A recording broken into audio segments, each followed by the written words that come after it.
এজন্য নবীজি বলেছেন, এই স্বামীরা তোমরা তোমাদের স্ত্রীদের কমসে কম 17টা শিক্ষা দান করিও। বউকে কটা শিক্ষা দিয়েছেন? একটাও তো দেননি। দয়া করে একটু শুনে যান দু চারটে। আল্লাহ নবী বললেন, এই স্বামীরা তোমরা তোমাদের স্ত্রীদেরকে এই শিক্ষা দেবে, আসসালামু কাবলাল কালাম। স্বামী স্ত্রী যখন কথাবার্তা বলবে একে অপরকে সালাম দেওয়া নেওয়া করবে, আল্লাহর রহমত মহব্বত ভালোবাসা আল্লাহ বাড়িয়ে দেবে।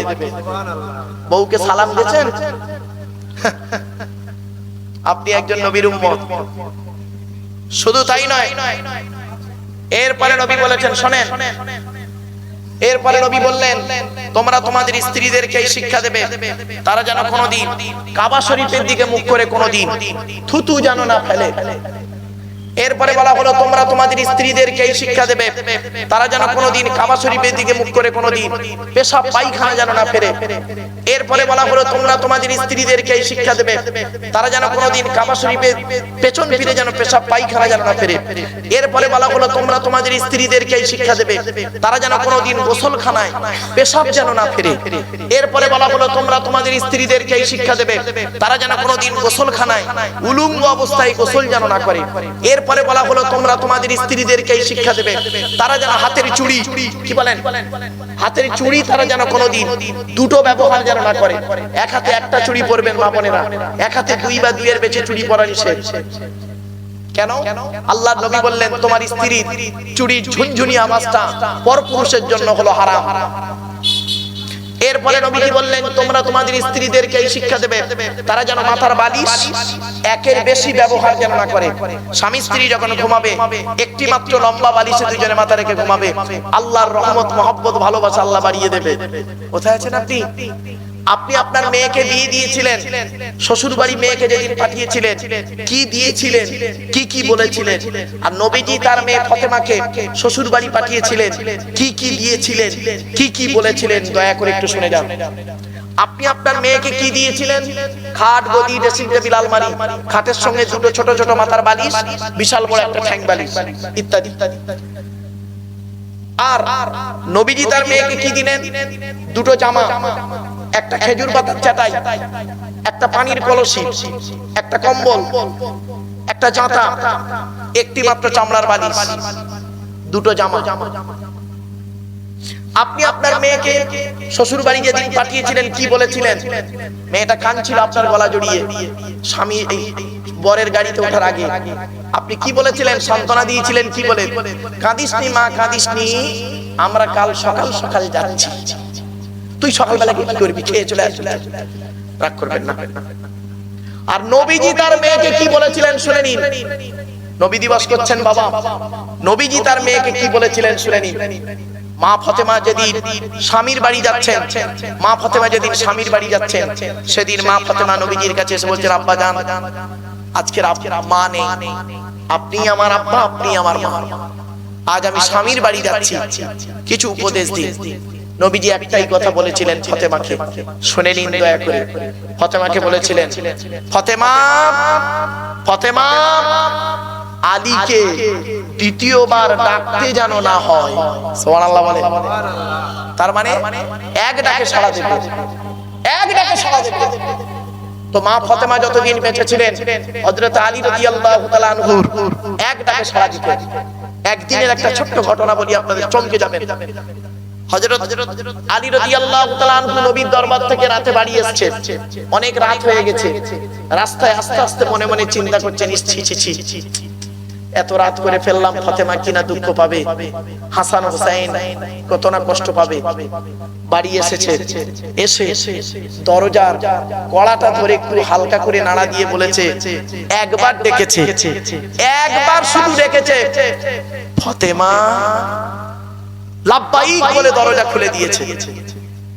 সঙ্গে সঙ্গে হযরত আলী বলেছিলেন, ফাতেমা, আমার জন্য তোমাকে রাত জাগতে আর হবে না, কাল থেকে তুমি হাসান হোসেনকে খাইয়ে নিজে খেয়ে নিয়ে ঘুমিয়ে পড়বে, আমি নবী রাসূলুল্লাহ দরবার থেকে আসব, এসে খাওয়া দাওয়া করে ঘুমিয়ে পড়ব। মা ফাতেমা সেদিন কি বলেছিলেন বেবি আর মা বোনরা শুনে নিন। মা ফাতেমা সেদিন বলেছিলেন, এটা হলো আমার মায়ের স্বভাব, বাপের অর্ডার। কি বললো? মায়ের স্বভাব, বাপের অর্ডার। তখন হযরত আলী বললেন, মায়ের স্বভাবটা কি একটু খুলে বলো তো।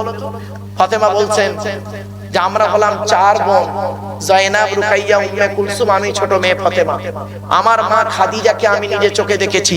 আমার মা আমাদের 4 বোনকে খাইয়ে শুইয়ে দিয়ে আমার মা খাদিজা করতেন কি, যতক্ষণ আমার আব্বা না বাড়ি ঢুকতেন ততক্ষণ পর্যন্ত ঘুমানো তো দূরের কথা, খাওয়া তো দূরের কথা, শুতেন না। আর আমার আম্মা জান করতেন কি, দরজা লাগিয়ে দাঁড়িয়ে দাঁড়িয়ে আল্লাহ আল্লাহর জিকির করতেন। আমার আব্বা জান যত রাত হোক বাড়ি ঢুকলে একবার যদি খাদিজা বলে ডাকতেন, সঙ্গে সঙ্গে আমার আম্মা জান লাব্বাইক ইয়া রাসূলুল্লাহ বলে দরজা খুলে দিতেন। এই অভ্যাসটা আমি মায়ের থেকে শিখে নিয়েছি। সুবহানাল্লাহ। আর আপনার মেয়ে কি করে?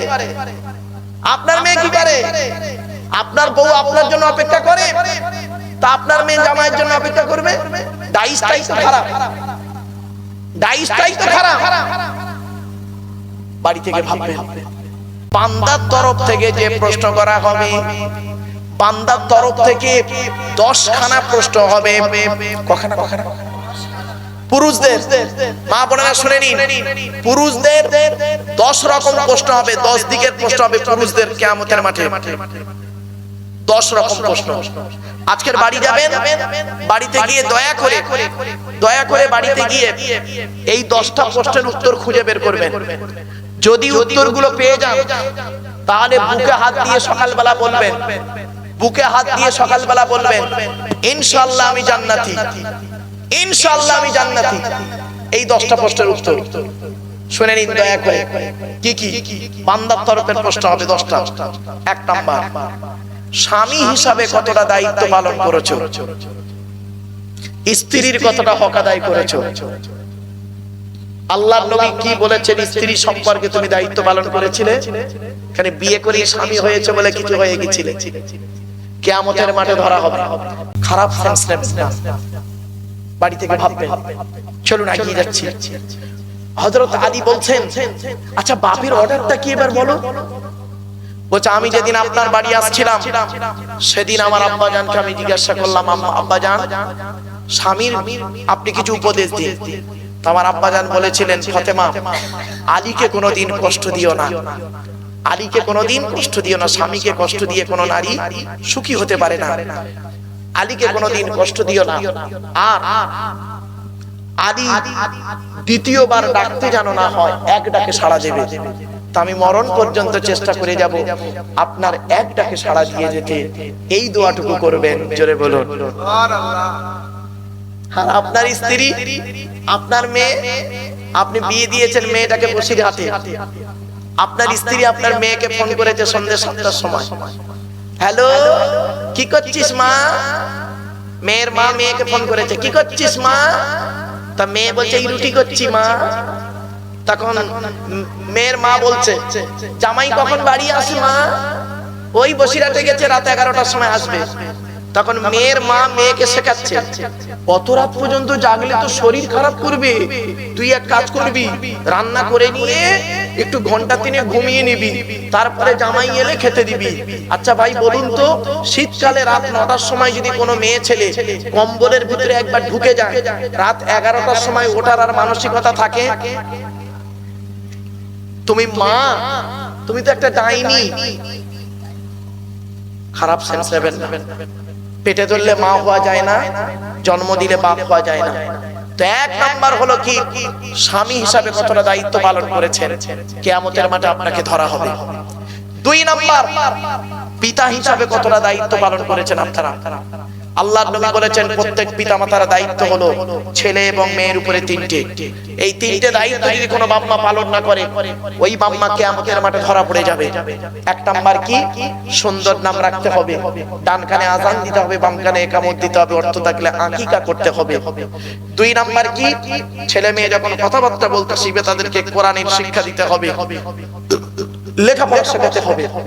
আপনারা ছেলেদেরকে ইংরেজি শেখান, আপনারা ছেলেদেরকে ইংরেজি বাংলা শেখান, কেন সাথে সাথে কোরআনটা শিখিয়ে দিতে পারেন না? আল্লাহর নবী বলেছেন, হাদিস, আমার বাবার কথা নয়, মুরু আউলাদাকুম বিসসালাতি ওয়া হুম আবনাউ সাবঈ সিনিন, তোমাদের ছেলে মেয়েদের বয়স যখন 7 বছর হবে তখন তাদের নামাজ পড়ার আদেশ করবে। তাদের বয়স যখন 10 বছর হয়ে যাবে তারা যদি নামাজ না পড়ে পেটাই দিয়েও নামাজ পড়াবে, পৃথক বিছানায় শুতে দেবে। বাম্মা নিজেই নামাজ পড়ে না, ছেলে মেয়েকে বলবে কি করে?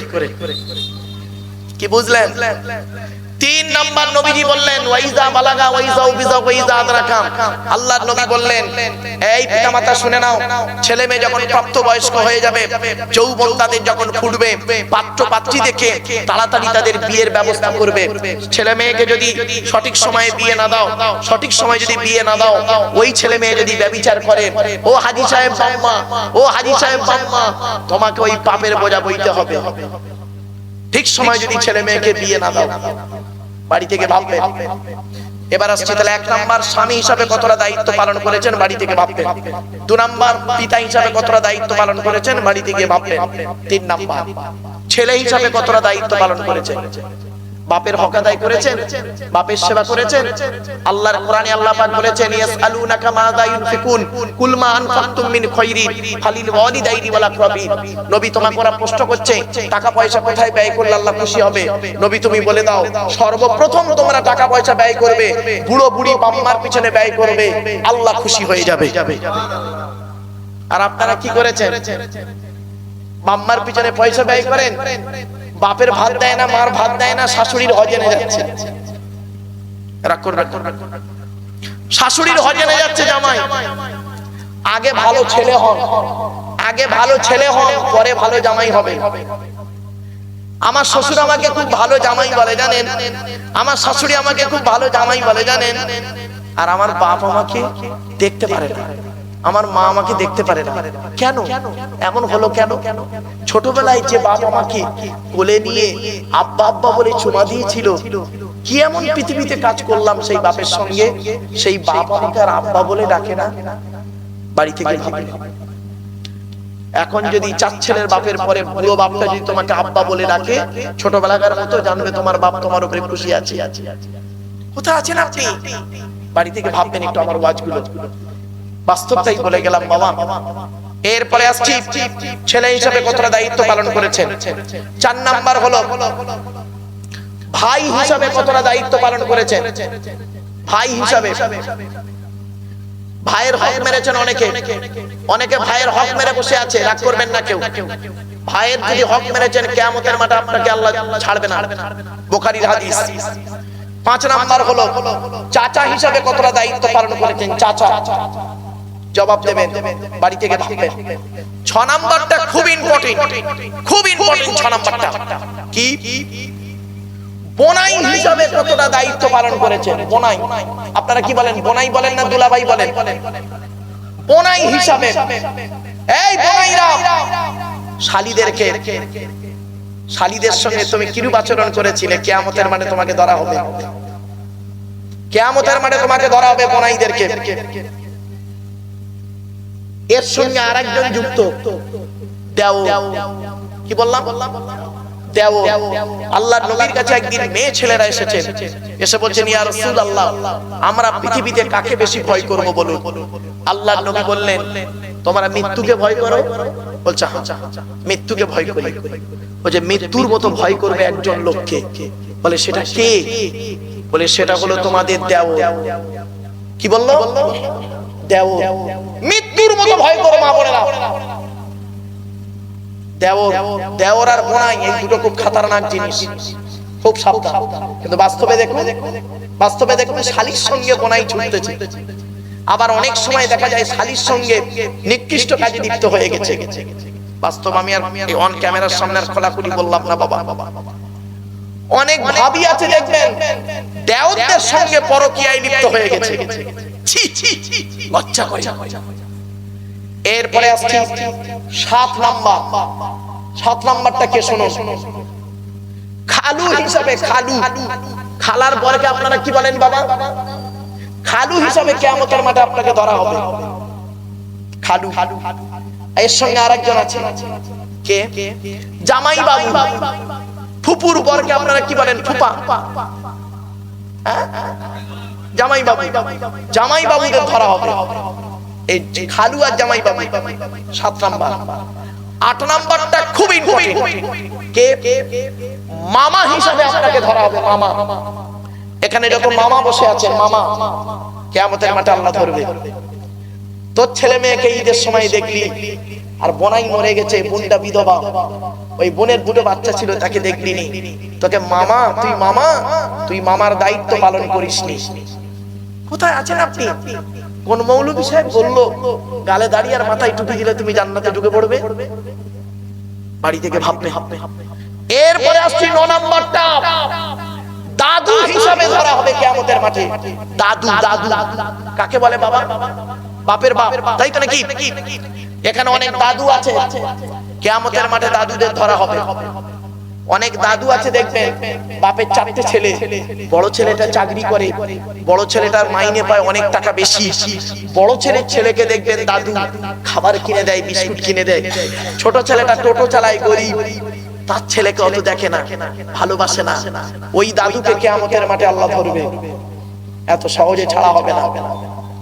10 নাম্বার হলো নানা হিসাবে আপনাকে ধরা হবে। কি? নানা হিসাবে। এখানে অনেক নানা আছে দেখবেন, বাপের 4টে মেয়ে, বড় জামাইটা চাকরি করে, অফিসার লোক, তার ছেলেকে বেশি ভালোবাসো। মেজো জামাইটা গরিব, দর্জির কাজ করে, লেবারের কাজ করে, ইটভাটায় কাজ করে, তার বাচ্চাদের তুমি দেখো না ভালো করে, তাকে ভালো করে দেখো না, তোমাকে নানা বলতেই ঘৃণা লাগে।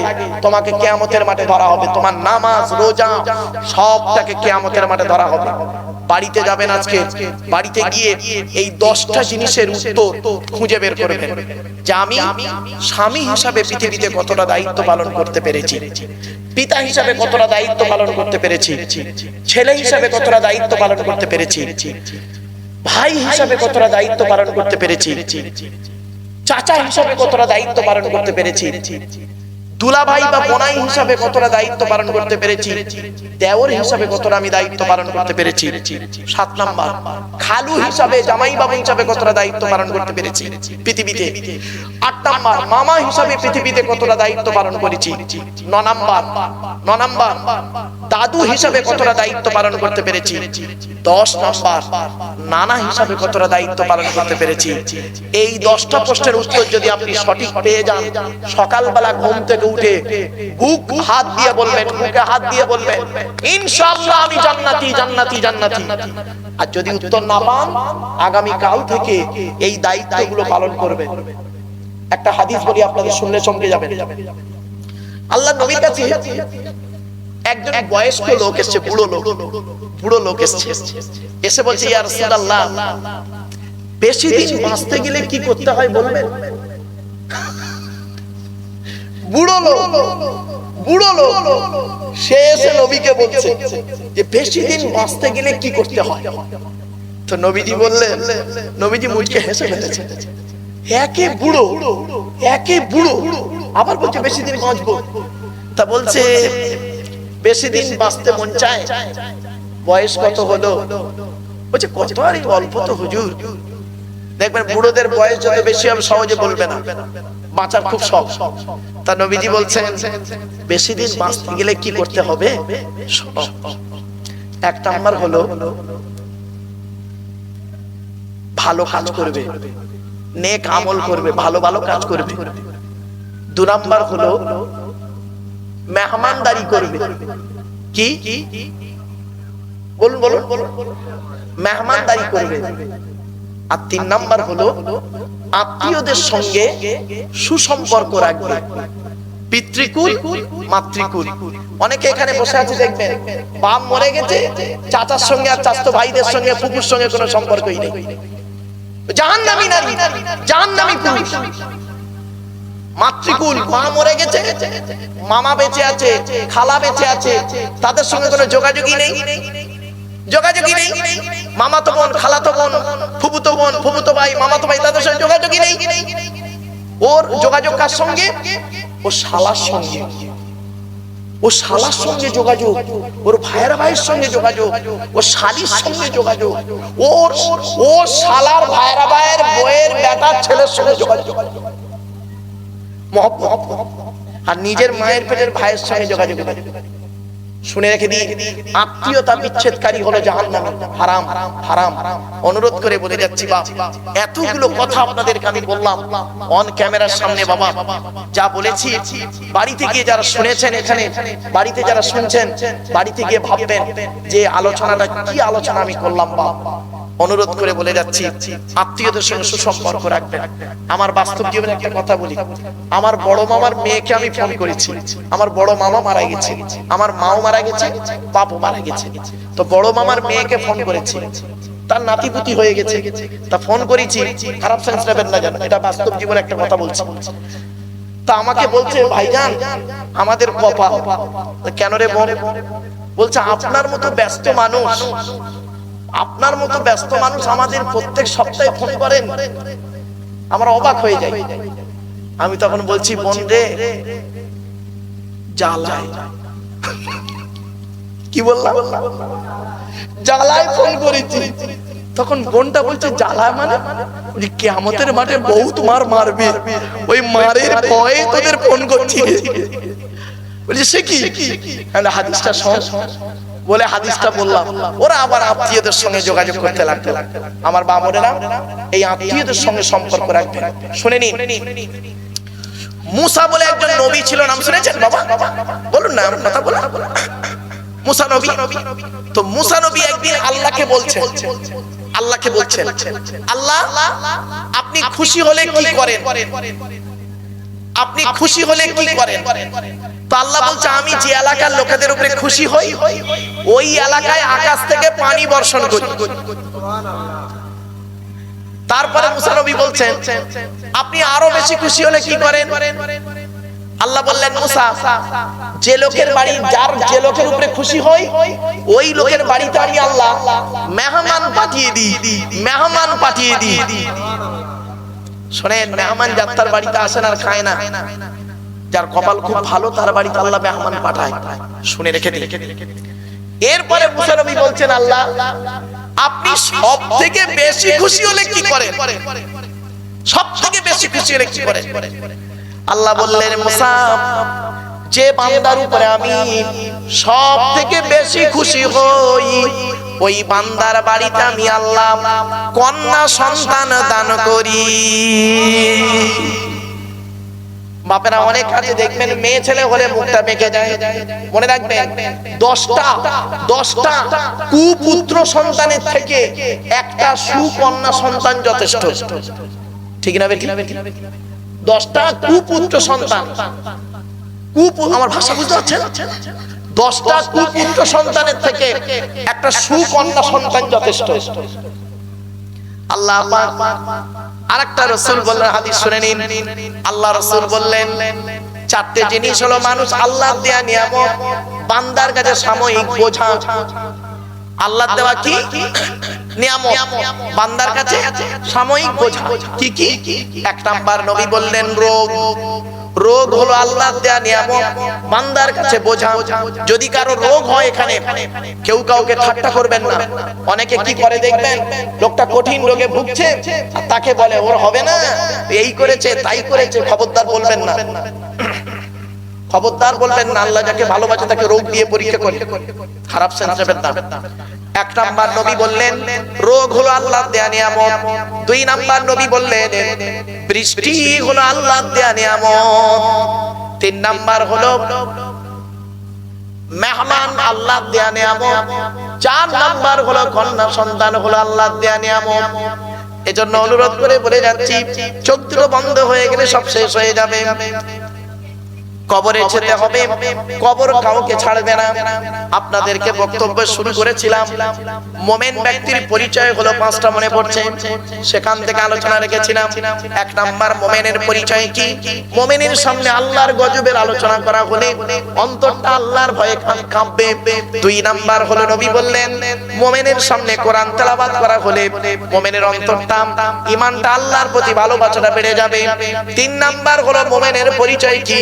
ওয়া আলা রাব্বিকিম ইয়াতাওয়াক্কালুন।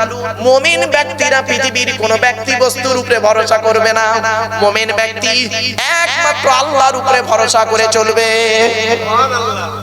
4 নাম্বার হলো মুমিন ব্যক্তির পরিচয় হলো মুমিন ব্যক্তি হবে 5 ওয়াক্ত নামাজি হবে।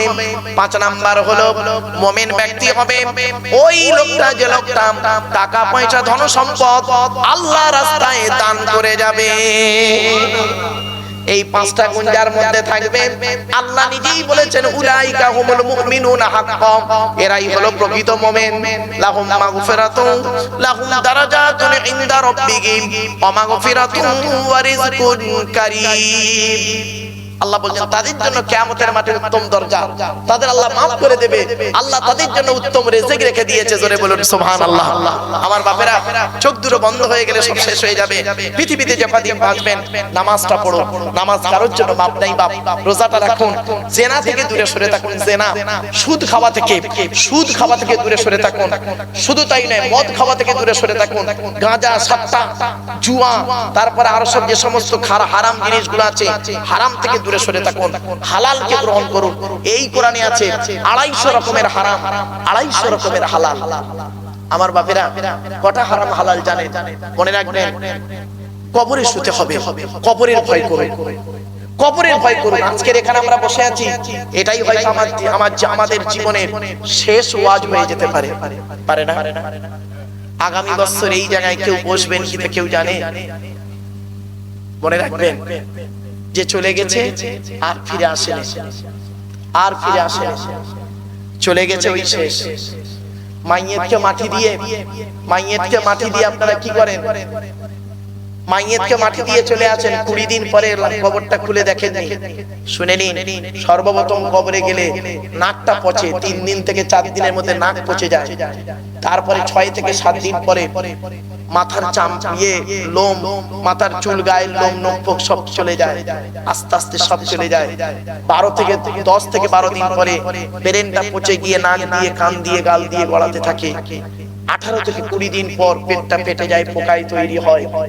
2 মাস পরে চামড়া মাংস পোকায় খেয়ে দেয়, ফ্রেমটা পড়ে থাকে। 6 মাস পরে হাড়গুলো আলাদা হয়। 1 বছর পরে কয়েকটা হাড় ছাড়া সব মাটি খেয়ে নেয়। কোথায় গেল সুন্দর দেহ? মাটির দেহ মাটি হবে, পুড়ে হবে ছাই। এ দেহ পচা দেহ, গরব কিসের ভাই? বাড়ি থেকে ভাববেন। এতক্ষণ আপনাদের কাছে বিভিন্ন দিক নিয়ে, বিভিন্ন বাস্তব উদাহরণ থেকে আমি কথাগুলো তুলেছিলাম। একটাই কারণ, বাপ, ফিরে আসে, ফিরে আসে, ফিরে আসে। কি বললো? জোরে বলুন একটু। ফিরে আসে। কোত্থেকে ফিরে আসবে? আল্লাহর কোরআন বলছে, ইয়া আইয়ুহাল্লাযীনা আমানু তুবু ইলাল্লাহি তাওবাতান নাসুহা। এই বান্দাগণ ফিরে আয়, ফিরে আয়, পাপ কাজ থেকে ফিরে আয়, ভালোর দিকে চলে আয়। যা পাপ করেছিস ওই পর্যন্ত স্টপ করে দে, আর করিস না। এবার তওবা কর, ক্ষমা প্রার্থনা কর। ওয়া মাইয়া আমাল সুআন আও ইয়াযলিমি নাফসা সুম্মা ইস্তাগফিরিল্লাহ ইয়াজিদিল্লাহ গফুরুর রহিমা। 5 নম্বর পারার 15 নম্বর পৃষ্ঠার একেবারে 8 নম্বর লাইন, সূরার নাম সূরা নিসার মধ্যে আল্লাহ বলে দিলেন, যে ব্যক্তি পাপ কাজ করেছে সে তার নিজের নফসের উপরে জুলুম করেছে। আল্লাহ বলছে, তুই পাপ করেছিস, আমি আল্লাহ জানি। চলে আয়, চলে আয়, চলে আয়। সুম্মা ইস্তাগফিরিল্লাহ, একবার তওবা কর, ক্ষমা প্রার্থনা করার বল মনে মনে, আল্লাহ পাপ করে ফেলেছে, আপনি আমাকে দয়া করে maaf করে দিন। আল্লাহ বলছেন, ইয়াজিদিল্লাহ গফুরুর রহিমা, আমি আল্লাহ তোর জীবনের গুনাহগুলো maaf করে দেব। কি ভাবলেন?